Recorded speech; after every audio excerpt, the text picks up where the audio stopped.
ஒரு உறுதி எடுப்போம். ஒவ்வொரு நாளும் காலையில் சுபுவுக்கு பின்னால 100 தடவை ஸலவாத் ஸல்லல்லாஹு அலா முஹம்மத் ஸல்லல்லாஹு அலைஹி வஸல்லம். ராத்திரி படுக்கிற போது 100 தடவை ஸலவாத் ஸல்லல்லாஹு அலா முஹம்மத் ஸல்லல்லாஹு அலைஹி வஸல்லம். பெண்களுக்கும் சொல்கிறேன், ஒவ்வொரு நாளும் காலையிலே 100 தடவை நபியின் மீது ஸலவாத், மாலையிலே 100 தடவை ஸலவாத் ஓதுங்கள். பரக்கத் என்ன தெரியுமா?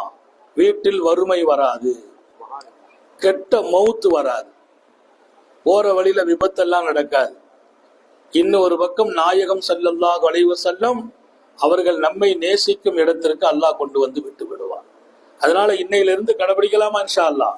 ராத்திரி படுக்கும் போது ஸல்லல்லாஹு அலா முஹம்மத் ஸல்லல்லாஹு அலைஹி வஸல்லம் 100 தடவை, காலையில சுபுவுக்கு பின்னால ஸல்லல்லாஹு அலா முஹம்மத் ஸல்லல்லாஹு 100 தடவை ஓதுங்கள். குடும்பம் நிம்மதியாகும், தொழில் பரக்கத்தாகும், கெட்ட